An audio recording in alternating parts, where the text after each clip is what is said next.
Are you new to Pokemon and you've seen plenty of people online doing Pokemon Nuzlocks and you want to learn how to do them for yourself? Well, today I'm going to be going over what a Pokemon Nuzlocke is and how you can do one yourself.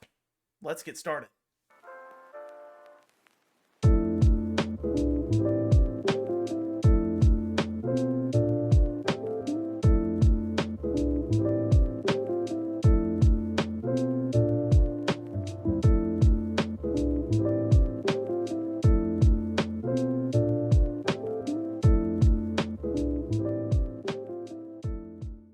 So, the history of the Pokemon Nuzlocke is a little bit crazy. It all starts with a guy named Nick Franco. Now, Nick Franco was doing a Pokemon game, I think it was Pokemon Ruby, and he decided he wanted to add rules to make this harder.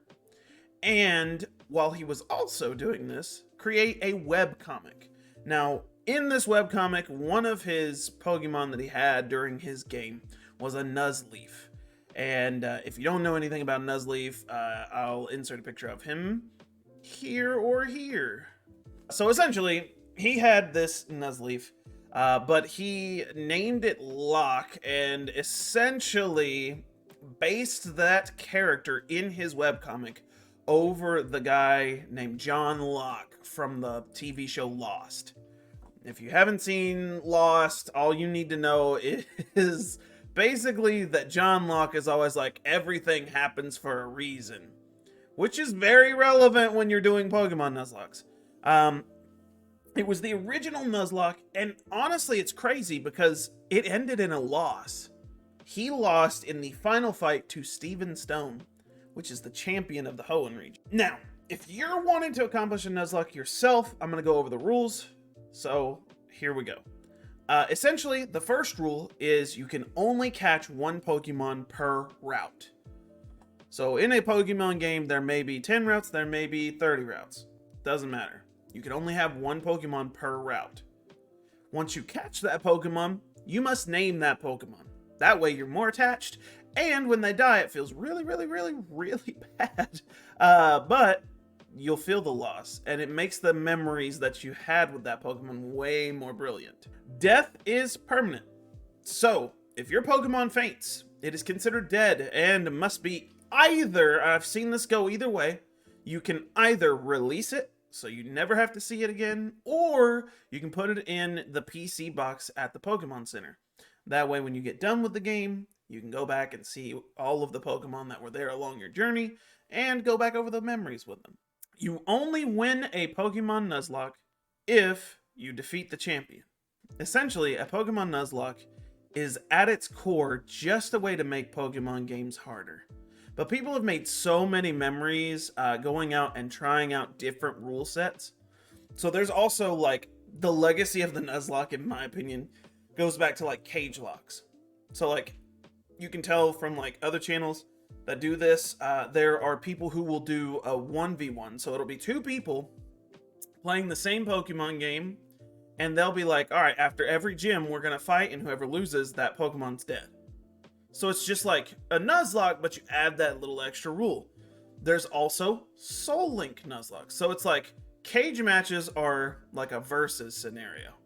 Soul Link says, I'm going to catch a Pokemon, you're going to catch a Pokemon, and if either one of those Pokemon dies, the one that the other person has dies. So they're linked, hence the Soul Link name. You have the hardcore rule set, which means that you can't heal during battle.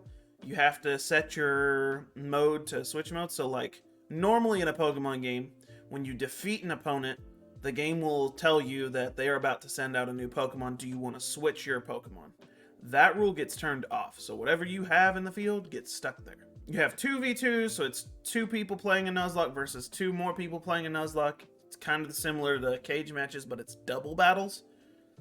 And then you have something called a sleep lock. If you've paid attention to the channel at all, we did do a sleep lock over on Twitch. And what a sleep lock is you're doing a Nuzlocke of a Pokemon game completely in one sitting. Meaning that you don't get to stop until you beat the game. If you want to try a Pokemon Nuzlocke out, I will post the rules down below, as well as the webcomic from James Franco. I encourage you guys to go check that out. It's pretty entertaining. I think he's added... there's so many chapters to this. It's insane. But it's pretty entertaining. It's a good story. If you're curious about how it works, this should explain it as well. But if you did find some value in this content, please drop a like or a comment. If you have done a Nuzlocke before, please let me know how it went for you. I did a Nuzlocke over on Twitch a little while back. The only Pokemon... I had one Pokemon left at the end. I won't tell you which one. I won't tell you. You got to go watch it to find out. I'll make sure the VOD's up. But it was a lot of fun. I encourage you guys to try out a Nuzlocke if you've never tried one out before. It's so crazy. People have such good experiences with these. But with that, I will say goodbye for the day. See you later, guys.